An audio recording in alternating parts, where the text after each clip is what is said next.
Muy buenas noches. Todos los presidentes encarnan una promesa. Las de Lázaro Cárdenas fueron la justicia social y la dignidad nacional. Se propuso cumplir al pie de la letra los artículos revolucionarios de la Constitución de 17.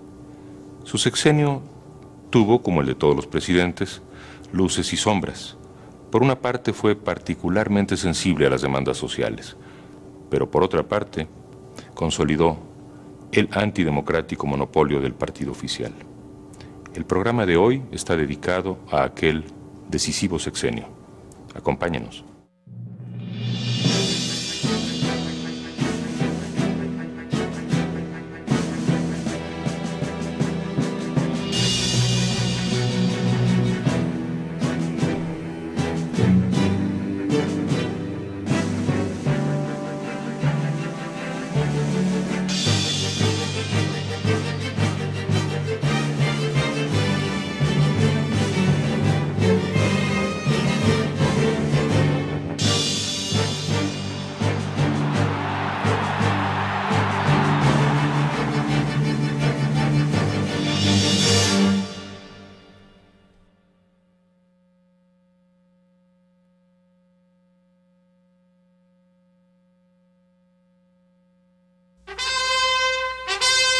Lázaro Cárdenas, el joven general revolucionario, tomó posesión como presidente de la República a la edad de 39 años. Durante su sexenio, Cárdenas hizo cambios fundamentales en el país y sentó las bases del moderno sistema político mexicano. Momentos antes de la protesta le acompañan al presidente electo, su distinguida esposa y su hijito Cuauhtémoc. Sí llora, sí llora. Momentos antes de asumir la presidencia de la República, mi señora y yo enviamos a todos los elementos revolucionarios del país nuestro más cariñoso saludo. Como presagio simbólico de que los tiempos cambiarían, el presidente Cárdenas mudó la residencia oficial del suntuoso castillo de Chapultepec a Los Pinos y le sugirió al director del periódico oficial del gobierno, El Nacional, que cada vez que se mencione el nombre de mi general Plutarco Elías Calles, procuren quitarle el título de jefe máximo de la revolución. Durante los años anteriores, Calles había ejercido el poder tras la silla presidencial, designando y removiendo presidentes a su conveniencia, por lo que ese periodo fue bautizado como el Maximato. Calles eligió a Cárdenas como su sucesor, pensando que sería otro fiel continuador del Maximato, pero su discípulo tenía otros planes. Para emprender cambios menos simbólicos, Cárdenas tiene que asegurarse de la lealtad del ejército. El punto central de su estrategia es acercarse a los generales que pertenecieron a facciones distintas a los callistas, como los carrancistas, villistas y zapatistas. Cuando Calles se da cuenta, el mapa militar del país es cardenista. La palanca fundamental del cambio fue la agitación obrera que Cárdenas alienta desde el inicio de su gobierno. Las principales organizaciones de trabajadores apoyaron, o en algunos casos amenazaron, con una actividad huelguística sin precedentes. Cárdenas, con su franca aprobación a la agitación obrera, quiere unificar a las masas de trabajadores. Además, esta gran movilización podía ser el principio para eliminar finalmente el poder de Calles. En junio de 1935, los dos generales se encuentran en la Ciudad de México. Hablan de la situación obrera y Calles propone hacer un llamado para cancelar la agitación. El chamaco Cárdenas, como lo llamaba Calles, lo permite de mil amores. El martes 11 de junio se publican las declaraciones que Calles hizo a un grupo de senadores. Habla de las divisiones, la necesidad de tranquilidad que tiene el país y de la ingratitud de las organizaciones obreras. Vamos para atrás, declara. Cárdenas toma largos días esperando el momento oportuno para contestar. Sutilmente resalta el tono antiobrero de las declaraciones de Calles. Es la señal para que las masas de trabajadores salgan a la calle pidiendo la cabeza del jefe máximo. De inmediato, Cárdenas pide la renuncia de los callistas de su gabinete y Calles se retira a su hacienda en Sonora. Poco después, Calles regresa a la Ciudad de México y hace nuevas declaraciones contra la política de Cárdenas para tratar de recuperar su lugar en la esfera del poder. No se ha dado cuenta de que la situación ha cambiado y su actitud de revancha provoca confrontaciones entre sus seguidores y los cardenistas. Sin vacilar, Cárdenas toma una decisión definitiva. El 9 de abril de 1936, Cárdenas envía a Calles al exilio. El acto recibe un apoyo entusiasta.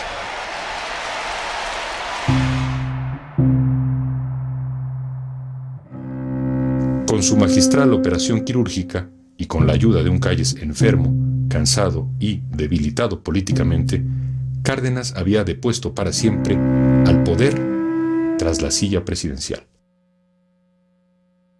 A partir de ese momento, no habría más poder que el poder del presidente. Agradezco la oportunidad que se me brinda para explicar las causas de mi destierro.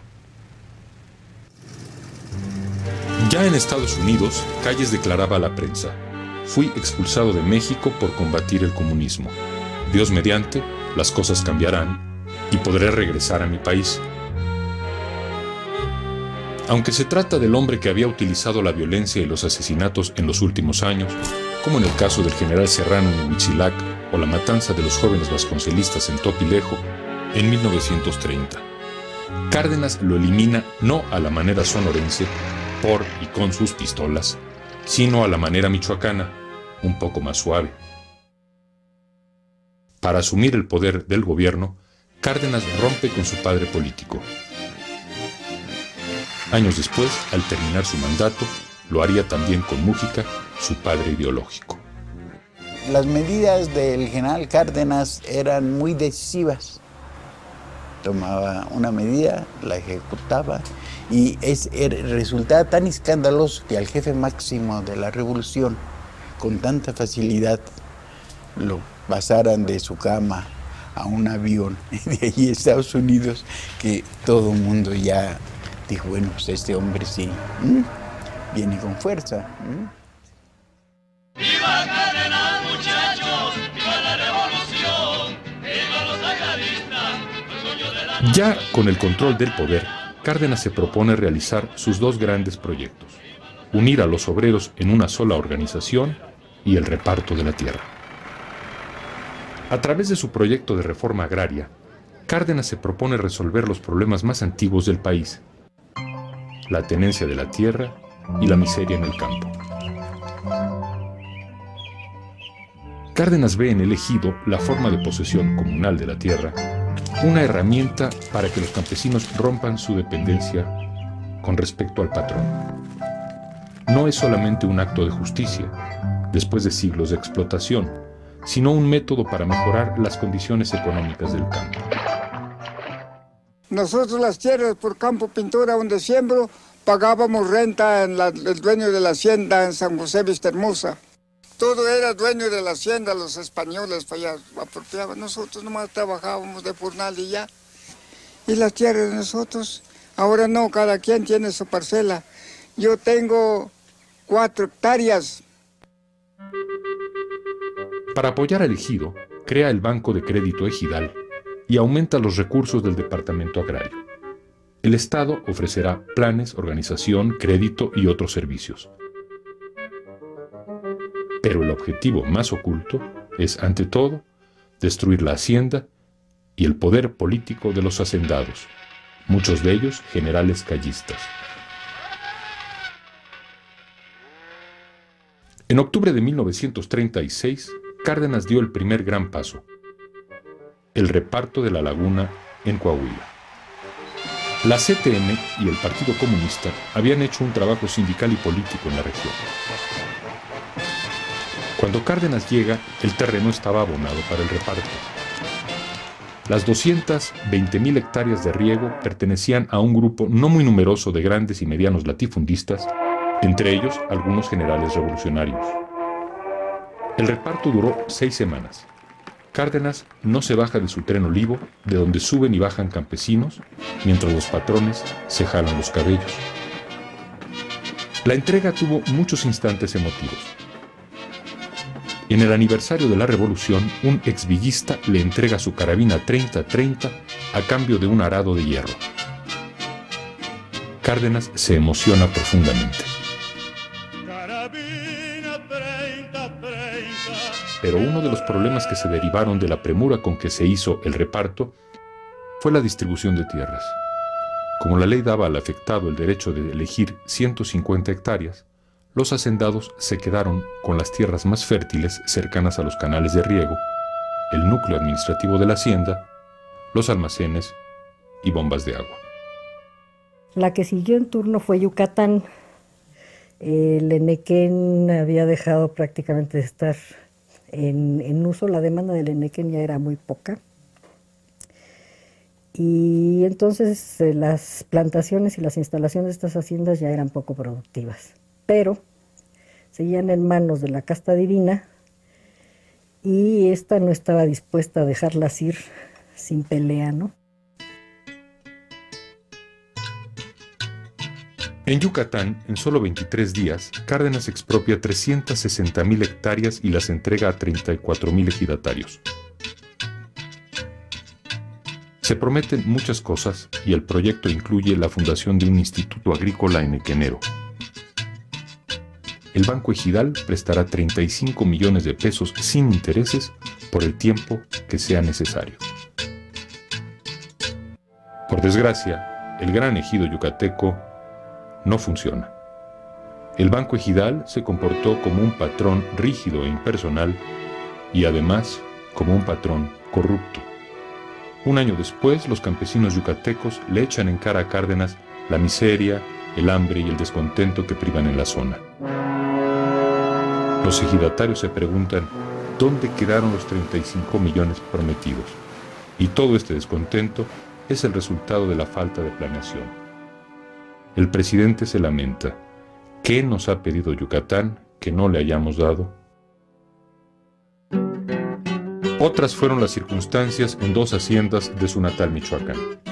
En 1938, el presidente escribe a sus viejos conocidos, los señores Cusi, dueños de dos haciendas en muchos sentidos ejemplares, Lombardía y Nueva Italia. Reconoce que han sido buenos hacendados, pero les advierte la inminencia del reparto. En noviembre, los campesinos reciben las haciendas completas, tierra, edificios, maquinaria, ganado. Esta vez no se podía fallar, era la hacienda sin hacendado. En pocos experimentos puso Cárdenas mayor fe personal. Sin embargo, tampoco en Nueva Italia las cosas funcionan. En el momento del reparto, los campos estaban sembrados, los buenos resultados y el poco esfuerzo engañan a los campesinos beneficiados. Los créditos que no se pagan crecen en forma vertical y aparece, claro, la corrupción en las sociedades de crédito y en el Banco Ejidal. Ahora, aunque desde el punto de vista de la justicia social, este reparto pudiera ser visto como positivo, la verdad hay que reconocer que desde el punto de vista económico, sin eufemismos, esto fue un fracaso rotundo, ¿no? En cambio, en términos políticos, la reforma agraria había tenido mucho éxito. La clase hacendada desapareció del mapa y el Estado resultó fortalecido. Habían desaparecido el amo y el patrón, pero los sustituía una inmensa red burocrática que iba desde el comisario ejidal hasta las oficinas del departamento agrario. El campesino no es el dueño de la tierra. Es el Estado quien eventualmente se convertirá, no solo en el dueño, sino en el rector de las decisiones políticas de los ejidatarios. Además, se abrió el camino para que en el futuro los campesinos fueran utilizados, tristemente, como ganado político. Los 350,000 agremiados a la recién creada CTM tienen cuando menos 2 décadas de fogueo en la lucha sindical. El beneficio inmediato que los obreros obtienen de su vínculo con el Estado cardenista es una nueva relación de fuerzas con la clase patronal. el gobierno se convierte en el árbitro y regulador de la sociedad. El espíritu corporativo ejercerá desde entonces el control sobre las organizaciones de trabajadores. La CTM entonces tuvo dos grupos, uno que se consideraba fiel observante del marxismo y otros que pues no sabían de eso, como Fidel Velázquez o algo así, entonces que les decían los lobitos. Esta confrontación se prolongó durante los siguientes sexenios.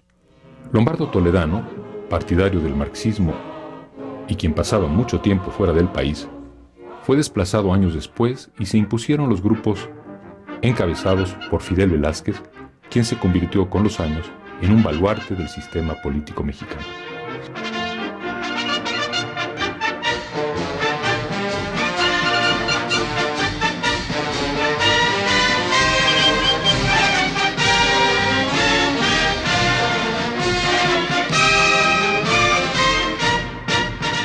Cárdenas toma medidas para evitar que el poder de la CTM sea desmedido, como lo fue el de la CROM en la época de Morones. Deja con vida otras organizaciones sindicales para que sirvan de contrapeso a la CTM. La CROM fue una gran organización del año 18 al 29, pero se desprestigió mucho con la actitud de Morones, que entonces era secretario de Industria y Comercio y tenía una casa en Tlalpan que hasta Plaza de Toros había, ¿no? Y pues la CTM ha logrado perdurar porque ha tomado muy en cuenta esa experiencia para no hacer lo mismo. Como otra medida de control, Cárdenas impide la incorporación de los burócratas y campesinos a la CTM. Y tiempo después, crea la Confederación Nacional Campesina.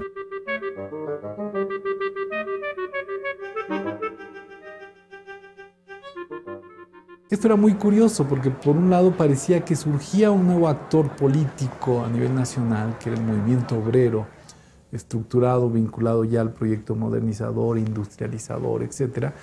Y por otra parte, el campesinado, pero como hijo menor del régimen, es decir, como personas a las que debían tutelarse, ¿no?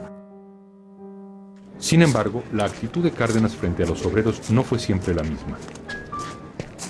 En 1936, las huelgas no eran desacertadas ni antipatrióticas.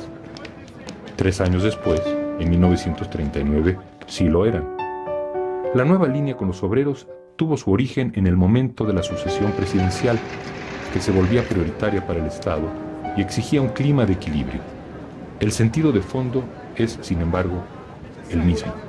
El Estado vela por la nación, es tutor, es árbitro, es el supremo juez. Durante los últimos años de su gobierno, Cárdenas hizo un experimento fuera del corporativismo de la CTM. Nacionaliza completamente los ferrocarriles y entrega al sindicato de ferrocarrileros la administración y operación de la empresa. En la médula del nuevo proyecto estaba el credo colectivista de Lázaro Cárdenas. Era un desastre económico, social. Primero, durante la administración obrera hubo más de 480 accidentes, algunos muy sangrientos como el de las Asuntas. Ni siquiera los trabajadores tuvieron alguna mejoría durante la administración obrera, al revés. Nunca hubo un aumento de salarios. Jamás vimos durante la administración obrera que se aumentaron los salarios. No, pues ya lo que queremos es que no los bajaran. Ante el fracaso de su efímero experimento con los ferrocarrileros, Cárdenas concluye que el Estado debe tener el control desde la cima. Durante este periodo, Cárdenas también reorganiza el partido oficial y cambia su nombre por el de Partido de la Revolución Mexicana. Lo que había sido un cónclave de generales se transforma en un partido para las masas, los trabajadores, campesinos, burócratas y militares, están afiliados no de manera individual, sino a través de sus respectivas organizaciones al partido.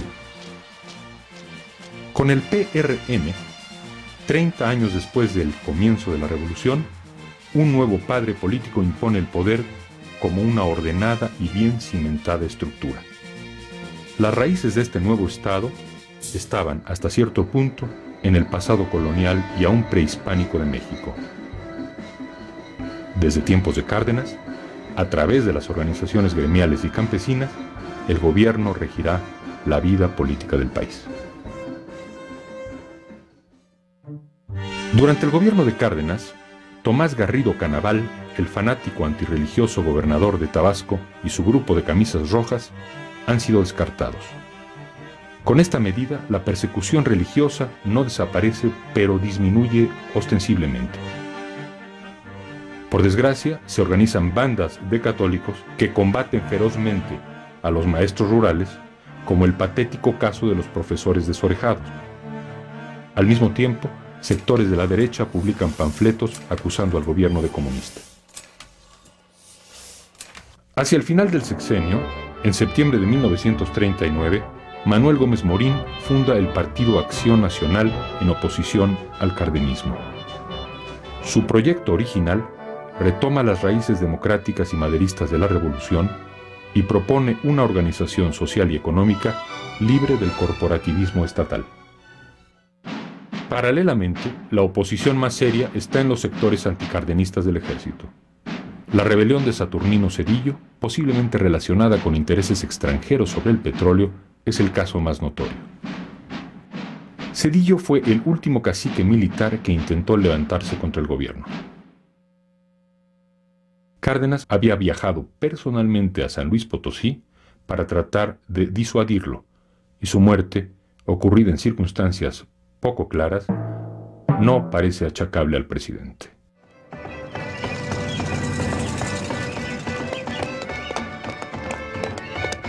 Como gobernador en Michoacán, Cárdenas había impulsado decididamente la educación y su principal instrumento fueron los maestros rurales.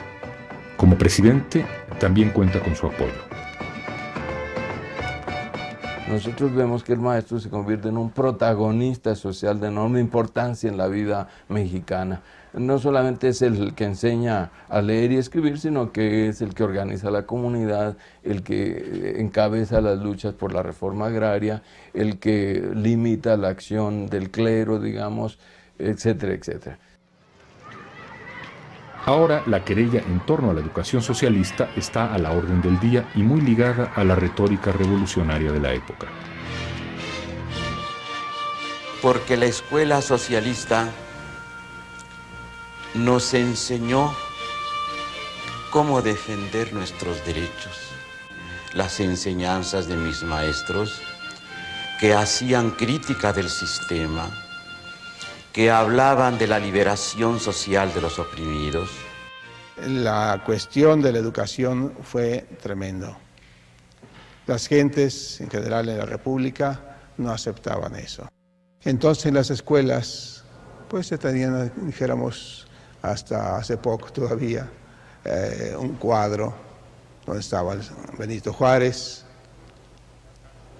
y detrás estaba el Sagrado Corazón. Mientras no había ningún inspector, estaba el Sagrado Corazón presidiendo. Ahí viene el inspector, decían por ahí abajo, volteaban el cuadrito y era don Benito Juárez. Hay confusión entre los maestros, padres de familia y alumnos, sobre todo en lo referente a cuáles serían los contenidos exactos de la educación socialista. Hay discusiones públicas, agitación universitaria. Vicente Lombardo Toledano funda la Universidad Obrera, los estudiantes salen a la calle vestidos de obreros, el aniversario de la Revolución Rusa se eleva a fiesta nacional en el calendario de la Secretaría de Educación. Cárdenas no puede detener la palabrería ni los impulsos por la educación socialista, pero en el fondo la ve como un objetivo menor. Ni el anticlericalismo ni el ferviente entusiasmo socialista eran parte de la imagen que Cárdenas había construido de sí mismo. Las fotografías de la prensa en aquella época Lo presentan como quiere aparecer y casi tal como es. Ni el juego ni la vida nocturna seducen a nuestro actual presidente. No va a fiestas, no le gusta el protocolo, jamás la aurora lo encontró dormido. Es incansable, vital, andarín y no tiene guardaespaldas. Ha cerrado casinos, ha prohibido el high alay, pero le gustan los deportes campiranos. Nunca, ni cuando tomó posesión, ha vestido de etiqueta. Siempre usa traje y es extremadamente cortés. Los rumores de sus amoríos no lo perjudican. La única crítica personal que se le hace, esta sí, bien fundada, es que protege a sus hermanos menores y a su familia, otorgándoles algunas concesiones. Pero ante todo, su imagen es la de un hombre que ayuda a la gente, tranquilo y gentil. Cárdenas no ha olvidado su experiencia en la Huasteca veracruzana con su amigo Múgica cuando se enfrentaron juntos a la prepotencia de las compañías petroleras. Desde el comienzo de su gestión, Cárdenas da indicios de endurecimiento frente a los petroleros. La tensión irá en aumento. En 1936 se publica la Ley de Expropiación para beneficio del pueblo, pero el embajador norteamericano Josephus Daniels recibe seguridad por parte del presidente de que no se aplicará en los casos de petróleo y las minas. A mediados de año, los 18,000 obreros del Sindicato de Trabajadores Petroleros de la República Mexicana emplazan con éxito a las compañías a la firma del primer contrato colectivo de trabajo. A principios de 1937, Múgica, el secretario de Comunicaciones, elabora un proyecto donde se vuelve a estipular lo que él mismo había impulsado 20 años antes en la Convención de Querétaro. Los yacimientos petroleros pertenecen a la nación. A mediados de 1937 surge de nuevo un conflicto laboral entre los trabajadores petroleros y las compañías extranjeras. El presidente y los secretarios Múgica y Eduardo Suárez, este de Hacienda, niegan que el gobierno tenga el propósito de nacionalizar. La Junta de Conciliación y Arbitraje designa un comité de peritos. En diciembre emite su fallo y las compañías petroleras solicitan amparo. El 1 de marzo de 1938, la Corte falla contra las compañías. La fecha límite para cubrir 26 millones de pesos a los trabajadores es el 7 de marzo. En los centros financieros y en las mismas empresas, se cree que el gobierno podría llegar al extremo de enviar al ejército a ocupar las refinerías. They will not dare to expropriate us. Cárdenas tiene una reunión privada con su viejo amigo Múgica y juntos recuerdan aquellos días en la Huasteca 10 años antes, cuando soñaban con un momento así. El 18 de marzo hay una junta con el presidente en la que las compañías aceptan el pago de 26 millones, pero objetan otras prestaciones. Demasiado tarde. Cárdenas le encarga a Múgica la redacción de un manifiesto dirigido a la nación.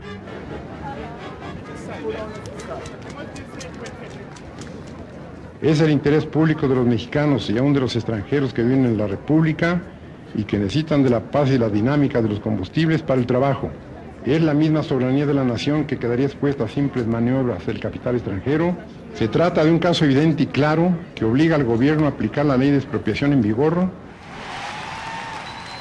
La decisión tenía hondas raíces en la historia de México, en las aspiraciones de gobernados y gobernantes, en las aspiraciones nacionales, pero para ejecutarla requería un hombre con la decisión de hacerlo y requería que este hombre pudiera apoyarse en una coyuntura en que fuera posible tomar esta medida.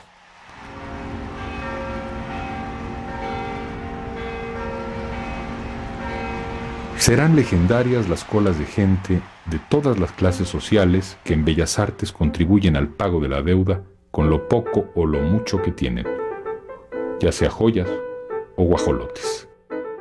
A los niños nos invitaron a que si queríamos aportar algo y fuimos a entregar, yo por mi parte, mi alcancía con algunas monedas de 2 centavos que había. Y también tuvimos oportunidad ahí de ver de cerca al general Cárdenas.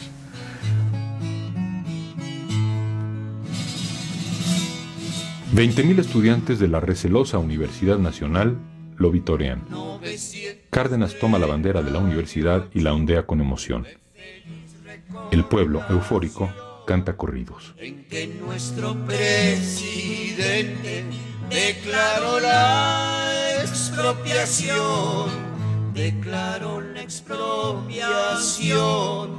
del petróleo mexicano. Las compañías petroleras norteamericanas concretan un amplio y efectivo boicot contra México, que se ve obligado a vender temporalmente su petróleo a los gobiernos fascistas de Italia y Alemania. Pero la actitud de ambos presidentes, Roosevelt y Cárdenas, contribuyó finalmente al arreglo. Alguna vez, Cárdenas le hizo notar al embajador norteamericano Josephus Daniels: tuve mucha suerte en ser presidente de México cuando Roosevelt era presidente de los Estados Unidos. La entrada de Estados Unidos a la guerra pondría fin al conflicto. El 20 de marzo era un domingo. Una comitiva de amigos cercanos acompañó al presidente a una excursión al Nevado de Toluca. Cárdenas nadó solo en el agua helada de una de las lagunas. Nadar en el volcán. Raúl Castellano, el secretario de la presidencia, pensó que el acto era una metáfora puntual de los acontecimientos que Cárdenas había protagonizado. El 15 de septiembre de 1936, Cárdenas da el grito en el Zócalo y agrega: ¡Viva la República Española!, como un gesto de solidaridad con los republicanos que combaten en la guerra civil. No eran simples palabras. El 7 de junio de 1937 llega a México un grupo de niños huérfanos de la Guerra Civil Española. 2 años después desembarcan 30,000 refugiados. Cárdenas acepta la propuesta de su embajador en Portugal, Daniel Cosío Villegas, y México abre sus puertas a la crema innata de la élite intelectual y científica de España, que trae desde su llegada beneficios extraordinarios al país. Corre donde está Dolores, paloma, dile, dile tú que yo te he dicho que España vive. Gracias al exilio, por mencionar una institución, se crea la Casa de España, que años después se transformaría en el Colegio de México. Otro hecho significativo es el asilo que Cárdenas otorga a León Trotsky, el líder comunista ruso desterrado por Stalin, a quien ningún país quería acoger. En los años siguientes, seguirían llegando hombres y mujeres perseguidos por el nazismo que se extendía en Europa. México fue y sigue siendo sinónimo de refugio para los perseguidos de otras tierras. Cárdenas lo expresó mejor que nadie. En México no hay antipatía o prejuicio contra ningún país o raza del mundo. Cada acción de la política exterior de Cárdenas es congruente con su actitud moral. Condena la invasión fascista italiana a Etiopía, censura a Japón en el conflicto sino-japonés, ordena a la Delegación Permanente de México en la Sociedad de Naciones para que asuma en Ginebra la defensa de los judíos perseguidos por los nazis, protesta por la invasión alemana de Checoslovaquia, Bélgica, Holanda y la soviética en Finlandia, y hace todo ello a despecho de que, en algunos círculos profascistas del país, se habla de la temible inmigración comunista. Incluso el fundador del PAN, Manuel Gómez Morín, criticaba lo que llamó la conducta absurda de México en Ginebra, que, según él, permitía que los funcionarios del gobierno se convirtiesen en agentes de facciones que nos son extrañas. Cárdenas se opone y desecha este coro de mezquindad. Un observador mesurado e inteligente, como Manuel Moreno Sánchez, supo mirar las distintas facetas de Cárdenas y escribió: En Cárdenas hay a la vez la semblanza de un presidente tolerante y equitativo y la sombra de un cacique. Ciertamente es un destructor, porque todo revolucionario ha nacido para derribar. Pero si no pudo hacer obras para el desarrollo material, nadie puede negarle su obra principal, haber acentuado el cambio moral del pueblo humilde. Con Cárdenas, muchos parias han sabido que eran hombres. Una de las mayores paradojas del sexenio de Lázaro Cárdenas es la convivencia de un Estado corporativo con las más amplias libertades cívicas. Sin embargo, Lázaro Cárdenas fue todo menos un republicano. Supeditó severamente al poder legislativo y al poder judicial. En un político paternal y complejo como Cárdenas, la convivencia se explica. El padre domina pero tolera, e incluso alienta la libertad natural de sus hijos. Más temprano de lo que hubiera querido, se desata la carrera de la sucesión. Las fuerzas internas del partido se orientan por los generales Ávila Camacho y Múgica.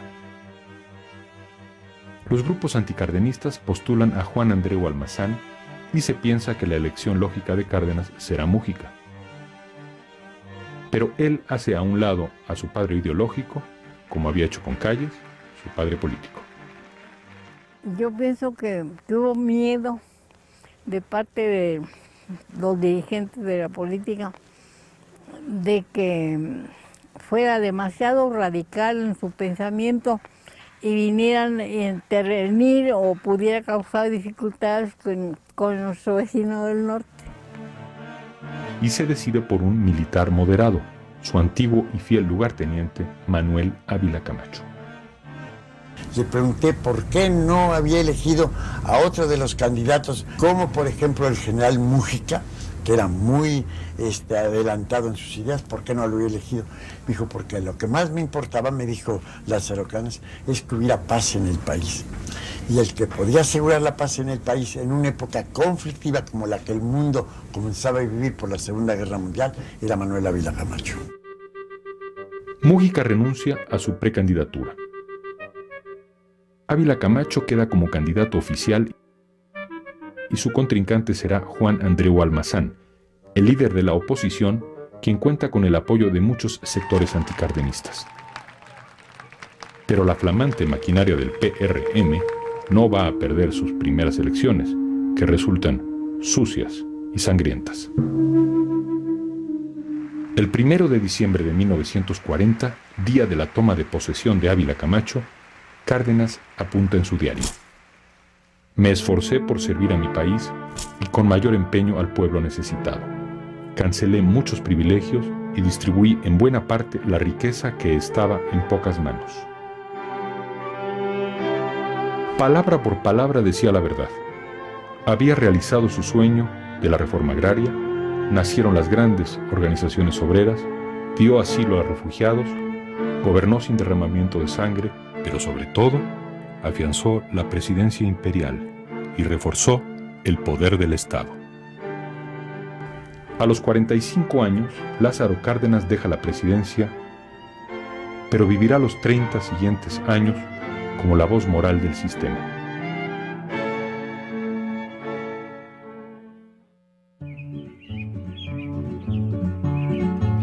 Como expresidente, Cárdenas emprende largas y continuas travesías por Michoacán y disfruta de su pequeño paraíso en la finca Heréndida.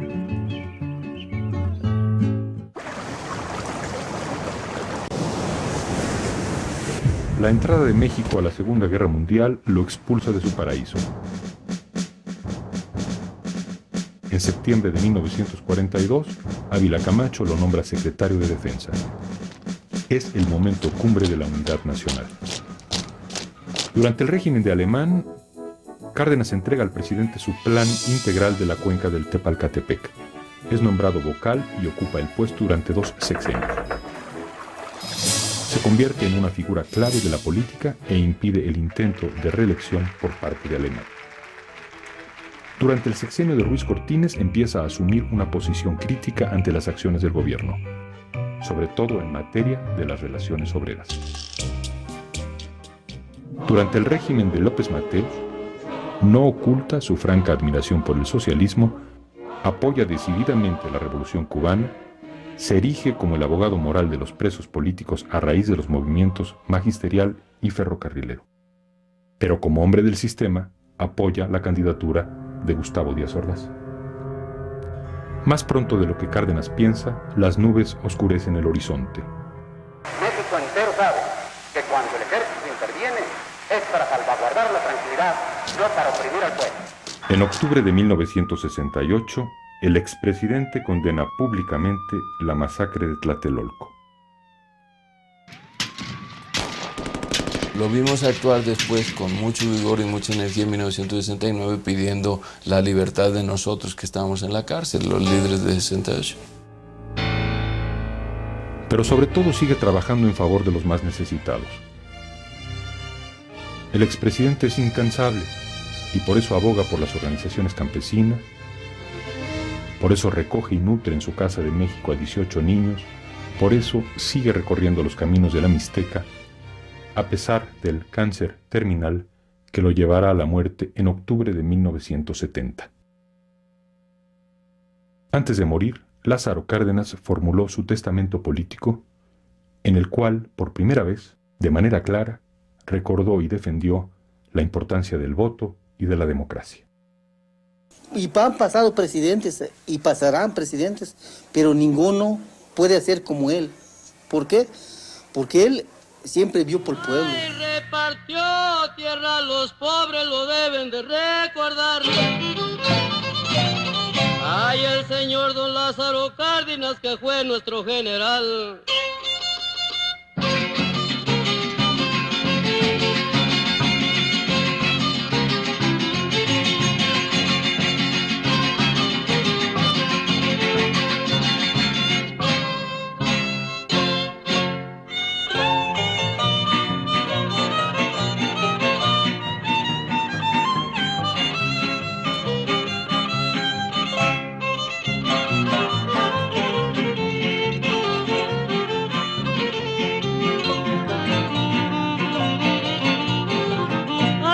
Dichosos los que vivimos del año 13 pa' acá. Ay, que mucho lo conocimos en persona, mi general. Ay, fue declarado candidato para ser el presidente.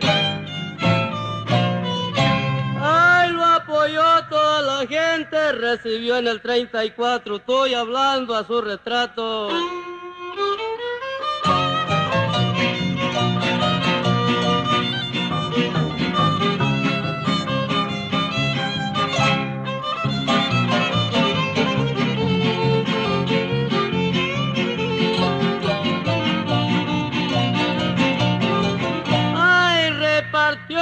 Tierra a los pobres, lo deben de recordar. Ay, el señor don Lázaro Cárdenas, que fue nuestro general.